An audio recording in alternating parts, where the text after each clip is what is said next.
Right. But one thing that this bacterial infection is not resistant to is the natural elements in the cannabis. Let me ask this question, because since we're talking about the pharmaceutical world, which is, they got lobbyists that do whatever they do out there that really drives the cost of that. Are they also in this developing cannabis, or are they still into more of the synthetic drugs that really create more problems than they harm or heal? Are you talking about our politicians? No, I'm talking about our pharmaceutical companies. Oh. Well, that's kind of like a double-edged sword because they're going to come in as soon as it becomes federally legal. I mean, they're ready now to jump in. Okay. I mean, they're developing, they're researching, and they have the money to do it. But again, they don't want us to come in. Of course. And be able to create formulas that's going to take away from the medications they're selling now, that they're prescribing now. For instance, my cream works for psoriasis. So within 12 hours, people have said, oh my God, it's like no more itching, no more flaking, nothing. How about the pain? Pain goes away too? Pain as well. I mean, it's so amazing. It's like spider bites, the poison from spider bites. It extracts that within 4 hours. I mean, it's crazy. Yeah, it's done some amazing things. But with the pharmaceutical, let's go back to psoriasis for a minute. The treatment for psoriasis is about $30,000 a year. Really? Yeah, just like 1.5 milligrams of the injectable that they have to do every couple months is about $2,500. And your product, how much is that? $60. So, see, you're a threat. You're definitely a threat to them. Of course, absolutely. Yeah. And the thing about it is that there's so many side effects to those injectables. Yeah. People don't even want to use them. That's right. And they usually don't. So they generally either suffer, or they just they'll try any type of clinical trial or anything that comes out, and really, something like psoriasis is really life-changing because people don't realize how severe it is and, how self-conscious you can be. I know people that have not even, wore a short-sleeve shirt in 20 years. Right. Well, that's that commercial that they advertise about the injectable, right, is, you now can be part of regular life because you now taking this drug, but then below that, the small print says that this drug will create liver conditions. So you now can come out in short sleeves, but you're going to die from all the other pieces. But it's important you come out in short sleeves. The side effects are worse than the original ailment. Right, exactly. So I can see you would get a lot of pushback from pharmaceutical companies because, $30,000 is a lot of money. When you want to come out and you have a disease that you need a drug, and I'm totally, completely against all drugs myself. I'm all about the herbal because I think, the Indians, that's how they actually treated their ailments. That's how everybody treated. Everybody. We go back tens of 20s of thousands. Africans, right? I mean, Yeah, I mean, and cannabis has been a cure-all, forever until 1937. Right. Until it started really interfering in a lot of industries. Because when you think about it, the textile industry, with cotton, you think about the lumber industry with paper, and then you think about the fuel industry because it can create fuel. Right. I mean, then you think about hempcrete, and then the pharmaceuticals, of course. So it interferes with the largest industries in the world. So, of course, they want to, make it illegal. But now, with the power of the people, I mean, because we really are strong, we're stronger together.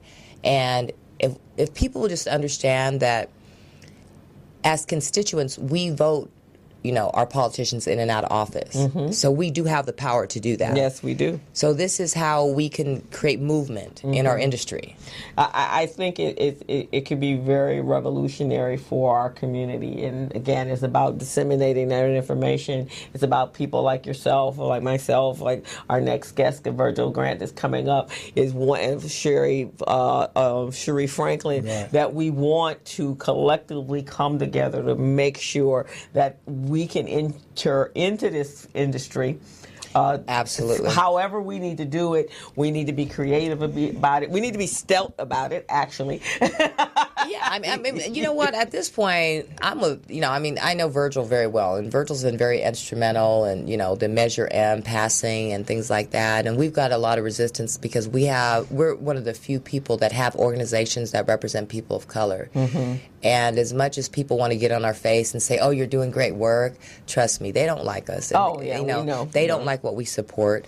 But for us, it doesn't really matter. I mean, I think Virgil and Donnie and I are very, very similar in the sense that people are a bit afraid of us because we speak the truth and we speak our minds, and we don't play that political game because, you know what? For me, it's not a popularity contest.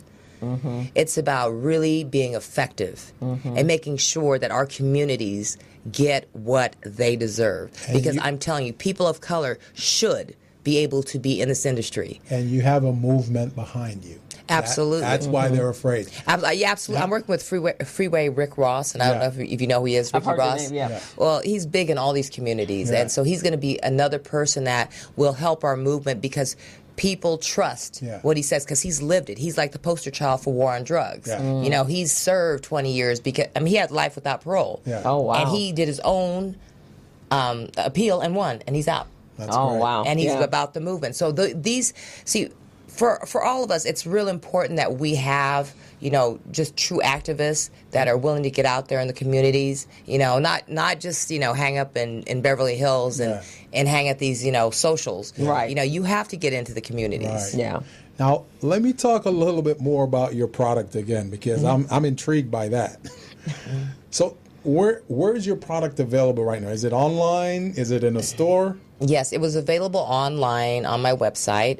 We took it down a few months ago just because we were getting so many issues with the DEA. Not personally, but a lot of my friends that have companies like Green Roads, Charlotte's Web, they all received letters from the DEA saying to cease and desist. Why? Why though? Because they own the patent on CBD. Who owned the patent? The government.